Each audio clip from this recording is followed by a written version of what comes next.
Marriage sometimes brings out the worst in people. The Malefactor's register has chronicled so many crimes in which the husband kills the wife, or the wife kills the husband, that to list them all would take up all the space reserved for this video. Even hiring someone else to do the job doesn't make the crime that extraordinary. What is unusual is when another relative takes a dislike to a son-in-law or daughter-in-law and takes steps to end the marriage. In the case of John Briggs, his mother-in-law was a nasty old shrew whose life was irrationally centered around her daughter Norma. She did everything she could to break up the marriage, and when an unusual car accident prompted the car in which she was riding to plummet down a cliff, she convinced police that Briggs had tried to kill her. Olga Duncan was involved in a similar circumstance. Her mother-in-law was a conniving, cruel, controlling, and hard-hearted woman who would stop at nothing to win back her son. Her scheme resulted in murder and sent her to the gas chamber. How she brought on her own downfall, and that of those around her, is a tragedy of Shakespearean proportions. The murder of Olga Duncan, who simply had the bad luck to fall in love with a man with a deranged mother, brings to mind what Klaus von Bülow told a class at Harvard Law School shortly after he was rightfully acquitted of the attempted murder of his wife. This was a tragedy, and it satisfied all of Aristotle's definitions of tragedy. Von Bülow said, "Everyone is wounded, some fatally." Elizabeth Duncan was not simply a mother-in-law who resented losing her son to another woman. She was a cold-blooded bunco artist who preyed on men and had, according to her own testimony, been married more than a dozen times. Most of the marriages were shams, or at least bigamous, and were simply arrangements to steal money from the men, either through outright theft or alimony. Despite so many relationships, Elizabeth had 2 children, one of whom was a son named Frank, who, as far as she was concerned, was the center of the universe. In 1956, Elizabeth and Frank, who lived together, moved to Santa Barbara, California, where 27-year-old Frank began his career as a lawyer. Their relationship was incredibly unhealthy, but not incestuous. Elizabeth simply doted upon and wrapped Frank in a suffocating mother love, obsessed with anxiety that he would one day leave her, wrote Colin Wilson. So smothering was Elizabeth's obsession that her days were spent following Frank from courtroom to courtroom and applauding when he won a case. Despite his mother's intense surveillance, Frank was by all reports an intelligent, well-adjusted young man and capable lawyer whose friends believed he would thrive once he threw off his mother's yoke. They suggested marriage as the proper antidote. Frank took their advice and began to assert his independence from his mother. In 1957, he stood up to the woman and, in a knockdown, drag-out fight, told his mother to leave the apartment they shared. In revenge, Elizabeth took an overdose of sleeping pills. She was taken to a local hospital, had her stomach pumped, and recovered. Herein lies the beginning of the tragedy. During her convalescence, she was treated by a pretty 29-year-old nurse named Olga Kupchik. Frank, visiting his mother for the first time after she awakened from her coma, spent as much time around Olga as he did with Elizabeth. She didn't fail to notice the telling glances between Olga and Frank, and Elizabeth began to fear the very real possibility that another woman was soon to take her place. Characteristically, Elizabeth objected to Frank's seeing Olga and telephoned her almost daily for 3 months. During the course of these calls, which she discussed with a friend, Emma Short, or made in her presence, she told Olga to leave her son alone and frequently threatened to kill her if she did not stop seeing him. On one occasion, when Olga said that she and Frank were going to be married, Elizabeth replied, "You'll never marry my son. I'll kill you first." To her doctor, Elizabeth repeated the threat in a more oblique way. "Frank will never leave me," she said. "He would never dare to get married." Frank and Olga were secretly married on June 20th, 1958, and when Elizabeth learned of the marriage, she declared that she would not allow them to live together. Not quite ready to cut the cord completely, Frank stayed at his mother's home until the end of June, visiting Olga in her apartment. During one of these visits, Elizabeth knocked on the door and angrily demanded that Frank come home. A quarrel ensued and he left with her. A few days later, he started to live with Olga at another apartment, keeping the new address secret from his mother. Elizabeth was not to be trifled with. About the middle of July 1958, Elizabeth told Barbara Reed, whom she had known for several years, that Olga had become pregnant by another man and was trying to frame Frank. She offered Mrs. Reed $1,500 to assist her in killing Olga. Mrs. Reed replied that she would think the matter over, and later she informed Frank of the proposal his mother had made to her. Shortly thereafter, Frank moved back to Elizabeth's home. "Quite frankly," he testified, "I was going back and forth like a yo-yo." In the early part of August, Elizabeth arranged with an ex-convict, Ralph Winterstein, to assist her in carrying out a fraudulent plan for the annulment of the marriage between Frank and Olga. Elizabeth posed as Olga and Winterstein as Frank. After a brief uncontested hearing in which Winterstein, as the plaintiff, testified that Olga had not lived with him since their marriage, that she refused to do so, and that she had told him she had never intended to go through with the marriage, a decree was granted to the plaintiff. Elizabeth later persuaded Mrs. Short to propose to Winterstein that he take care of Olga. Winterstein refused, but did not report the incident because he was afraid of getting into trouble as a result of the fraudulent annulment. In the middle of August, Elizabeth discovered where Olga was living and gained admittance to the apartment in her absence, apparently for the purpose of discovering whether any of Frank's clothes were there. "She is not going to have him," Elizabeth said to the manager of the apartment house. "I will kill her, if it is the last thing I do." She was not kidding, and was actively trying to find someone who would do her dirty work. Elizabeth told another woman, Diane Romero, whose husband Rudolph was one of Frank's clients, that Olga was blackmailing Frank and asked her to help get rid of Olga.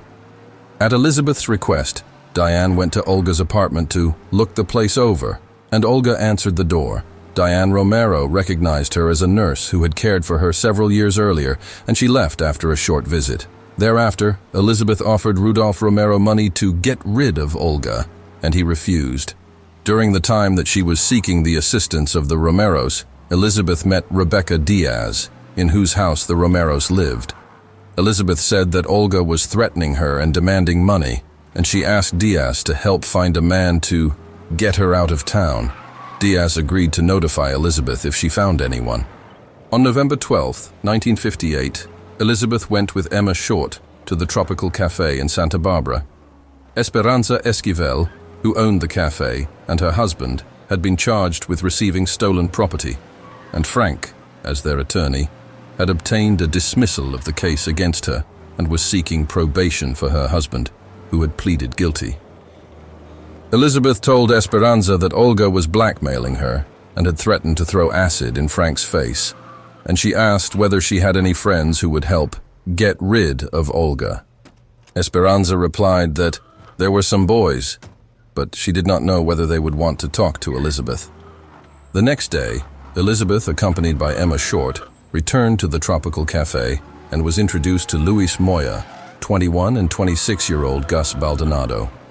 Elizabeth told the men that her son was being blackmailed by Olga and said that she wanted to get rid of her. They discussed how much this would be worth to Elizabeth and agreed that she would pay $3,000 when the job was done and $3,000 within 3 to 6 months. In that cantina, the quartet considered several plans and finally decided that Moya and Baldonado would kidnap Olga, take her across the border, and kill her in Tijuana. Moya said that he and Baldonado would need money for transportation, a weapon, and gloves. Elizabeth left for a while, and on her return went to the kitchen with Moya, where she paid him $175 she had obtained by pawning some rings. "I think they are going to do it," she told Emma as they drove home. She was right. Moya was a petty thug who had a bad record. From the age of 11, he was a frequent drug user. At 12, he was frequenting houses of prostitution. His past offenses included theft, burglary, possession and smuggling of narcotics, and stabbing a person with a knife. He served several terms in jail, and at least one in the penitentiary. Records show that he was not a cooperative prisoner and made several attempts to escape. His work record was very spotty, and he had been kept by various women. On the evening of November 17, 1958, they rented a car for $25 and drove to Olga's apartment. When Olga came to the door, Moya told her that her husband was in the car, drunk, and asked for help, and she went with him to the car. Baldonado was then in the back seat, bent over as if he was passed out, pretending that he was Frank. When Olga opened the rear door, Moya hit her on the back of the head with the pistol, and Baldonado pulled her into the car. On their way out of Santa Barbara, they drove to the beach, where they stopped because Olga was screaming and struggling. While Baldonado held her, Moya struck her on the head with a borrowed .22 caliber pistol, knocking her unconscious and breaking the handle of the gun. Baldonado tied her up with tape, and they continued on out of town. A short time later, they had trouble with the car, and instead of following their original plan of going to Mexico, they drove into the mountains near Ojai in Ventura County. They dragged Olga out of the car and down the side of a hill to a culvert that ran under the road.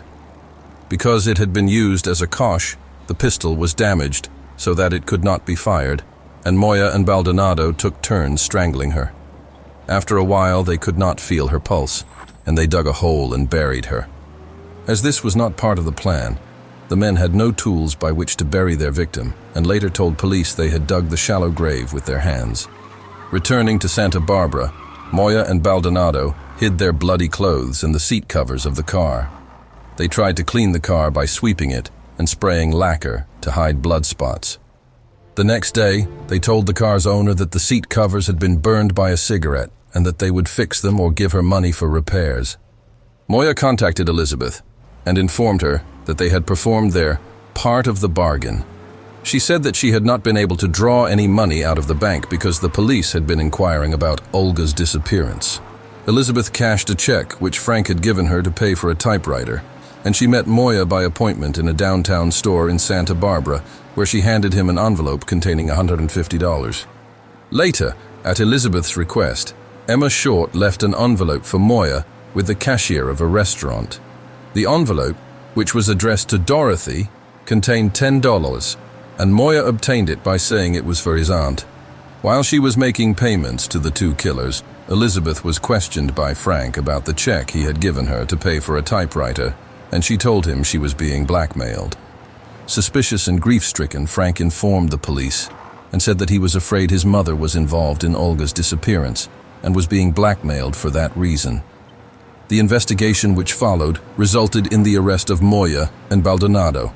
Olga's body was disinterred on December 21st, and the pathologist found that Olga had been pregnant and that her death was caused by head wounds, strangulation, or suffocation, such as would be produced by being buried alive. A few days after Moya was arrested, he asked to see a minister, and Reverend Floyd K. Gressett came to the jail in response to a call from a police officer. Moya testified that when he talked to Reverend Gressett, he got on his knees and for the first time in his life asked God to forgive him. Reverend Gressett decided that Moya was sincere and was ready to confess to God and man. Immediately thereafter, Moya confessed to law enforcement officers that he murdered Olga. He testified that he believed he had been forgiven, that his religious feeling had increased, and that he was sorry he had killed Olga.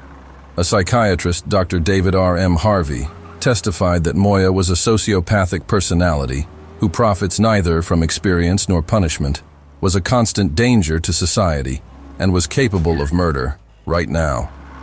Dr. Harvey said that a sincere religious belief is a good start toward rehabilitation, but that the period of time during which Moya held such belief was too short to permit a determination as to the validity of his conversion. On the stand in her own defense, Elizabeth denied any knowledge or involvement in Olga's murder, and said the payments to Moya and Baldonado were made because Esperanza Esquivel had threatened her because she was unsatisfied with Frank's legal advice to her husband. The jury didn't buy it, and all three conspirators were sentenced to death. On August 8, 1962, Moya and Baldonado died next to each other, strapped into the metal chairs of California's gas chamber. When Elizabeth Duncan was led into the chamber shortly after, she looked around and noticed that her son was not there. He was in a federal court, trying to win a last-minute reprieve for the woman who killed his wife. "Where is Frank?" were Elizabeth Duncan's last recorded words.